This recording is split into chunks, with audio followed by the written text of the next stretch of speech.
The last time anyone said my name out loud, I didn't answer. Not because I didn't hear it, but because I had already decided that name no longer belonged to me. That's the truth I don't usually start with.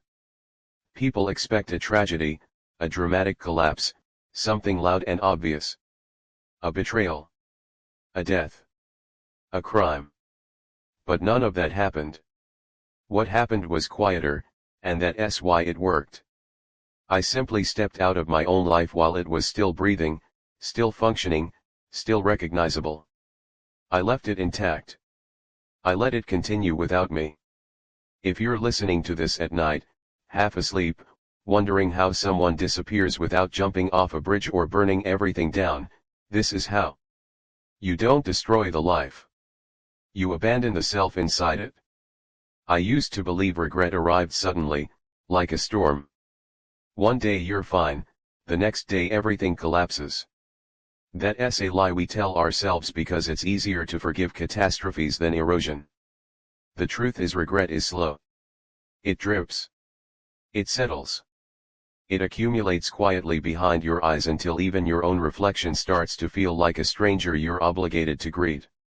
For years, I woke up on time. I did what I was supposed to do. I paid for things I barely used and talked to people I barely knew. From the outside, my life looked finished, assembled, signed off. The kind of life people describe as stable. The kind of life that scares you once you realize stability can exist without meaning. I remember the exact morning it became unbearable. Nothing special happened. That's the cruel part. No argument. No bad news. Just a mirror, a toothbrush, and the sudden realization that I was rehearsing emotions instead of feeling them. I smiled because that's what came next in the sequence. I nodded. I laughed.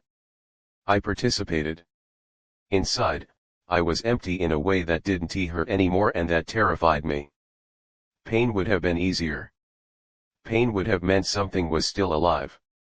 People talk about identity like it's a solid thing, like a core you're born with. That's another lie. Identity is a habit. It's repetition. It's what you keep doing even after it stops making sense, just because stopping would force you to admit how long you've been lost. I stayed because leaving felt unethical. I stayed because other people depended on the version of me I had built. I stayed because walking away without a dramatic excuse felt selfish, almost cruel. How do you explain to someone that you're leaving not because of what they did, but because of what you've become? So I didn't explain. I planned. Disappearance isn't impulsive. It's meticulous. It's quiet logistics. It's deciding which parts of yourself you can afford to lose and which ones would give you away. I reduced my life slowly. Fewer conversations. Fewer photos. Less presence. I made myself forgettable on purpose. You'd be surprised how quickly the world adapts. The moral dilemma wasn't about whether I had the right to leave, it was about whether staying while hollow was a greater betrayal than walking away whole but unseen. I asked myself that every night. And every night, the answer got quieter until it stopped arguing with me at all. There's a particular kind of loneliness that comes from being known incorrectly. When people love a version of you that no longer exists, every interaction feels like fraud. I became excellent at that fraud. I perfected it. That's how I knew it was time to disappear, when I realized I could do this forever and never be caught. The final week was ordinary.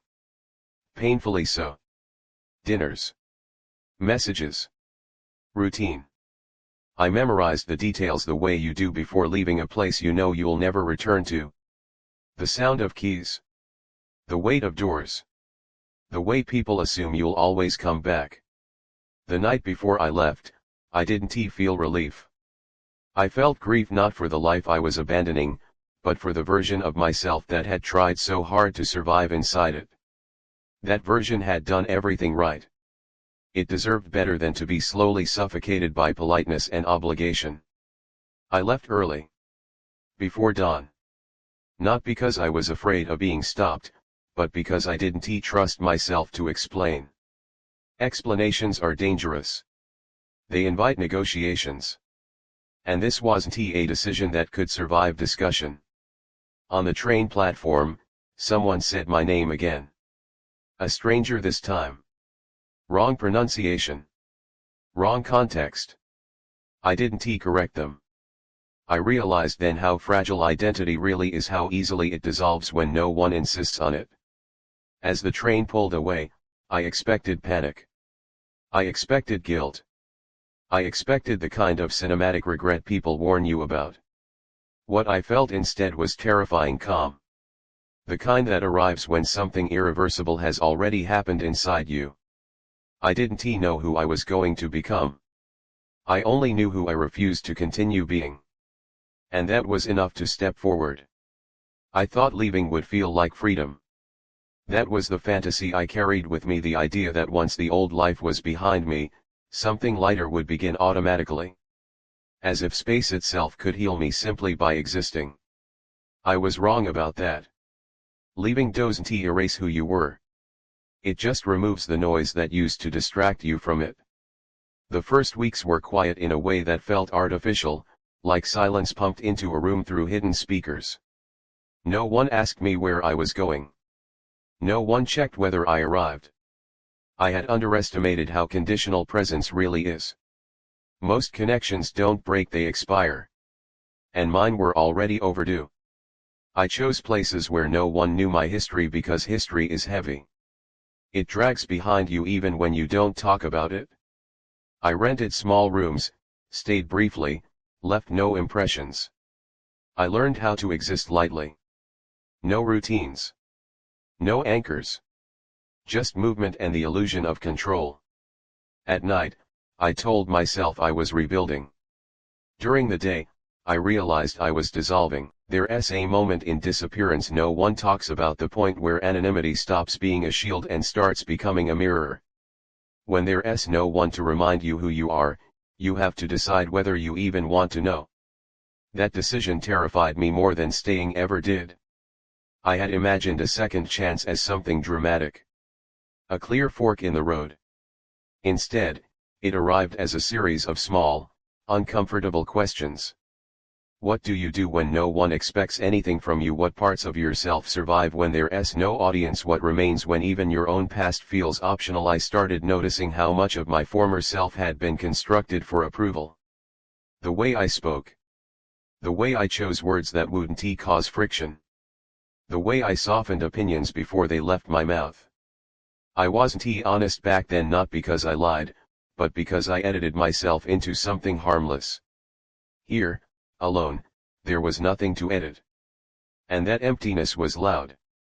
I tried to build a routine. Failed. I tried to reinvent myself. Failed again. Reinvention requires intention, and intention requires belief. I didn't believe in anything yet, not even the idea that I deserved a restart. That doubt followed me everywhere. It sat beside me in cafes. It slept in the next bed. It reminded me that escape doesn't equal absolution. Some nights, I caught myself rehearsing explanations for people who weren't there. Imaginary conversations. Imaginary forgiveness. Imaginary understanding. That's when I realized I hadn't disappeared from others, I had disappeared from myself long before I ever left. The guilt arrived late. Not loud, not dramatic. Just a quiet pressure in my chest whenever I saw messages go unanswered. Birthdays pass. Milestones I pretended not to know about. I had told myself that leaving intact was kinder than staying broken. But kindness isn't neutral. It leaves echoes. I asked myself whether my disappearance was an act of courage or cowardice. The answer changed depending on the hour. During the day, I believed I had chosen survival. At night, I wondered if I had simply refused accountability. It's uncomfortable to admit that both can be true at the same time. There were moments when I almost went back. Not because I missed the life, but because I missed being recognized. Being mirrored. Even false belonging can feel better than authentic isolation. That realization scared me more than loneliness ever could. The world doesn't reward people who vanish quietly. There are no ceremonies for ethical disappearances. No acknowledgement that there are ways of leaving that don't involve destruction, but still cost everything. I carried that cost alone, and some days it felt heavier than the life I had escaped. Then something shifted, not suddenly, not cleanly. It was subtle. I stopped narrating my own absence. I stopped defining myself by what I had left behind. I began to notice moments that existed without reference to my former life, a laugh that surprised me. A decision that didn't require justification. Silence that felt earned instead of empty. I realized I wasn't starting over. I was starting for the first time without an assigned role. That understanding didn't bring relief. It brought responsibility. If nothing was predetermined, then every choice mattered again. That's the paradox of second chances. They don't free you from consequences, they multiply them. I could no longer blame inertia. Or obligation. Or expectations. I had chosen erasure. Now I had to choose creation. And that was far more terrifying than disappearing ever was. One evening, sitting alone with no distractions, it hit me, I hadn't escaped my life. I had escaped the permission structure that kept me from living honestly. That meant there was no one left to disappoint except myself. That's when the real breakdown began. Not tears. Not panic. But clarity sharp enough to hurt. I understood then that leaving was never the ending. It was the removal of anesthesia. Everything I had numbed myself against was waking up. Regret. Responsibility. Desire. Fear. All of it demanding to be acknowledged. And for the first time, I didn't run. I stayed in the discomfort. I let it dismantle me. Because disappearing once is easy. Rebuilding without lies is not. I used to believe that starting over meant becoming someone new. A cleaner version. A braver one. Someone with fewer mistakes and better timing. But standing there, stripped of every excuse I had ever used, I finally understood how wrong that idea was. You don't start over by replacing yourself. You start over by stopping the performance. The breakdown didn't come with screaming or tears. It came with stillness. With the unbearable realization that there was no audience left to convince. No one to impress. No one to blame. Just me and the consequences of every small decision I had postponed for years. That's the part no one romanticizes. The moment when freedom stops feeling poetic and starts feeling like responsibility. When you realize that silence doesn't heal you, it interrogates you. And if you stay long enough, it forces answers. I revisited memories I had avoided not because they were painful, but because they were honest. Moments where I had known what I wanted and chosen safety instead. Where I had felt the truth rising and pressed it back down to keep the peace. Regret isn't about what you did wrong. It's about what you kept doing right for everyone except yourself. I saw clearly then that my old life hadn't trapped me. I had maintained it. Carefully. Consistently. I had mistaken endurance for virtue and self-erasure for maturity. Leaving wasn't an act of rebellion. It was an admission of exhaustion. And here's the darkest secret of all, I didn't disappear to become free. I disappeared because I didn't trust myself to change while being seen. That realization hurt more than anything I had left behind. For a long time, I carried shame like proof that I still cared. But shame is lazy. It feels deep, but it doesn't build anything. What finally replaced it wasn't forgiveness, it was accountability. Not to others. To myself. The quiet kind that doesn't announce itself, that doesn't ask for validation. I began making choices without narrating them. No internal monologues. No future explanations. Just decisions followed by consequences. Some were small. Some were humiliating. Some were unexpectedly gentle. All of them were real. There were days I felt invisible in the worst way.